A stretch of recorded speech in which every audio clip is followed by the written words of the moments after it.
नमस्कार दोस्तों।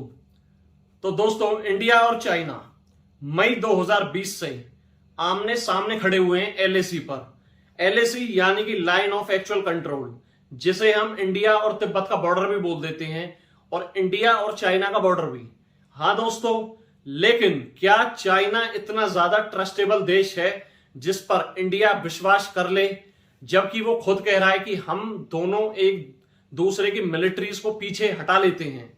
अब दोस्तों जानेंगे इस वीडियो में डिटेल से कि क्या एग्रीमेंट्स हुए इन दोनों देशों के बीच में और वो कौन सा पॉइंट है जिस पर ये दोनों देश राजी हो गए आखिरकार 16 बार की हाई मिलिट्री टॉक्स के बाद।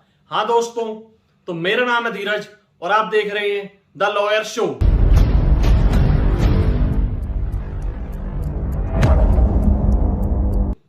दोस्तों, एलएसी, अब एलएसी आखिर है क्या? एलएसी का मतलब है लाइन ऑफ एक्चुअल कंट्रोल। ये एक ऐसा बॉर्डर होता है दोस्तों जिस पर कोई फिक्स बॉर्डर एरिया नहीं है। इस पर पॉइंट्स बने होते हैं जिन्हें हम पेट्रोलिंग पॉइंट भी कह देते हैं। अब इन्हीं में से एक पॉइंट है पेट्रोलिंग पॉइंट 15, यानी कि गोगरा और हॉट स्प्रिंग। हाँ दोस्तों, यही वह पीपी 15 है जिस पर इंडिया और चाइना दोनों देश राजी हो गए हैं अपनी मिलिट्री डिसएंगेजमेंट के लिए। अब हम जानते हैं पीपी 15 आखिर लोकेटेड है कहां। अब आप देख सकते हो ये रहा एलएसी का मैप। अब इस मैप में क्लियरली मेंशन है ये गलवान घाटी है, जहां पर पहले ही ऑलरेडी बहुत ज्यादा डिस्प्यूट इंडियन आर्मी और चाइना की आर्मी के बीच में हो चुका है। इसके नीचे आ जाती है गोगरा और हॉट स्प्रिंग्स और उसके नीचे पेंगोंग लेक। हाँ दोस्तों, यही वो सारा डिस्प्यूटेड एरिया है जिसमें दोनों देशों की मिलिट्री पहले ही बहुत ज्यादा एक दूसरे के सामने आ चुकी हैं। अब दोस्तों एक चीज और जो जानने लायक है इस एलएसी के बारे में, एलएसी एक ऐसा एरिया है जो नो आर्म जोन है। हाँ दोस्तों, यह भी बहुत एक चौंकाने वाली बात है। यहां पर जब इंडिया और चाइना के बीच में पहले लड़ाई हुई थी तब कुछ एग्रीमेंट्स एलएसी के ऊपर ऐसे हुए थे कि इस एरिया में कोई भी देश की मिलिट्री कैसा भी हथियार नहीं ला सकती। हाँ दोस्तों, यहां पर पेट्रोलिंग तो होती है लेकिन ना तो यहां हथियार अलाउड हैं, यहां पर सिर्फ विदाउट आर्म पर्सनल यानी कि बिना हथियारों के आर्मी का जो जवान होता है वो खड़ा रहता है। यहां पर दोस्तों गलवान घाटी में और पेंगोंग लेक में 2 साल पहले, सबको पता है मई 2020 में दोनों देशों की आर्मी के बीच में पहले ही डिस्प्यूट और कोलिजन हो चुका है।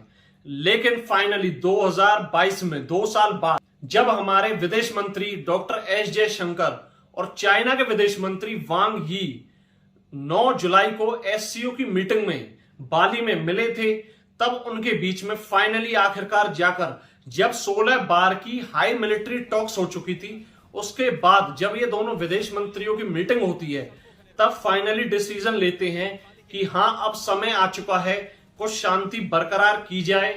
तब पेट्रोलिंग पॉइंट 15 जो कि है गोगरा और हॉट स्प्रिंग, उस पर ये दोनों देश राजी होते हैं। वहां पर एग्रीमेंट्स होते हैं कि हां हमें अपनी मिलिट्री का डिसएंगेजमेंट पीपी 15 से कर लेना चाहिए। हाँ तो दोस्तों, यह तो एक पॉइंट था।